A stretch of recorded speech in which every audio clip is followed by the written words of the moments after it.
What I didn't realize, I was just super excited to be Yeah. playing with David on the same stage, in his band. And then I didn't realize what he was actually doing. I mean, he could have had any guitar player in the world, as we know, they would all be like clamoring to be there. And that was the last thing I ever thought that he would ask me. And, but what it was gave my career a kick up the pants. And now, Peter, if you don't mind going back a few years to when you were at school. Now, I believe you were in school with David Bowie, weren't you? And the two of you used to get your acoustic guitars out. And you're only, what, 12, 13 or so at the time? Is that right? Yes. Yes, about 13, I think. Well, my dad was his art teacher, head of the art department, and it was Dave. And see, I'm David.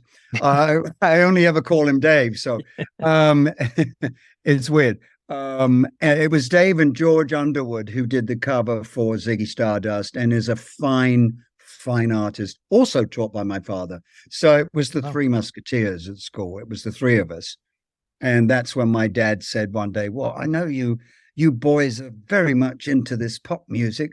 Maybe you want to bring your guitars to school, and I'll stick them in my office and you can jam at," I don't think he used that word though. "You can play guitars and sing whatever you do at lunchtime." So we did. So yeah, it goes back to, I was probably 12 or 13 by then. Yeah. Wow, incredible. And that leads on to my first question from the listeners. Joe Kay, he said that he loved the tour, the 1987 Glass Spider tour that you did with David. He says your lead guitar work on that was great. Do you have any standout memories from that tour? Some that I won't tell you about, but but no, it was, what a thrill it was when, first of all, when David called and asked me to go to Switzerland, where he was living at the time, to be on the record. And then he took me out to dinner. We went out to dinner a couple of times while we were sessioning. And he said, "Look, I'm doing this big tour. How would you feel about being the guitarist, one of my guitarists?" And I said, and I did this again. Let me think about that. Yes. I mean, I've waited since I was 13 to play on the same stage at the same time as Dave. So it was such a thrill. And of course, my career was, shall we say, not doing well at the time, or before he talked to me. I was just starting to record and tour again after a hiatus, after the massive period.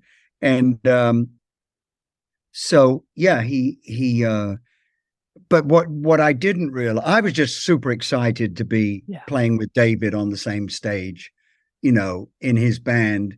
And then I didn't realize what he was actually doing. I mean, he could have had any guitar player in the world, as we know, they would all be like clamoring to be there. And that was the last thing I ever thought that he would ask me. And but what it was gave my career a kick up the pants. Um, and or as we would say, kick up the backside. Um, and I couldn't believe the difference. Afterwards, it was like he put me back on the map, and I always say it was the biggest gift he ever gave me, or anyone has given me, to be honest. And it was a steady, I worked very hard from that point. I always have, but it started me off on this trajectory now. And even though I'm at a point where I'm maybe not going to always be able to play for much longer, but where I am right now in my career, I give David a wonderful round of applause for helping me so much. Fantastic stuff. And obviously certain songs you have to do certain things, but did he give you the room to express yourself while you're on tour with him? He never said a word about my playing, about what he never directed me. I knew the most difficult ones were the ones where the guitar was so recognizable, like Let's Dance. We got there I am, Frampton doing Stevie, And I can't. He's uh, out was one of the best blues players ever, and I'm not a strictly blues player. I mix all the styles together, and I've got my own style. So, um, but I think the moment every night that I loved the most was when he gave me this extended guitar solo at the end of Loving the Alien. And that's on the DVD.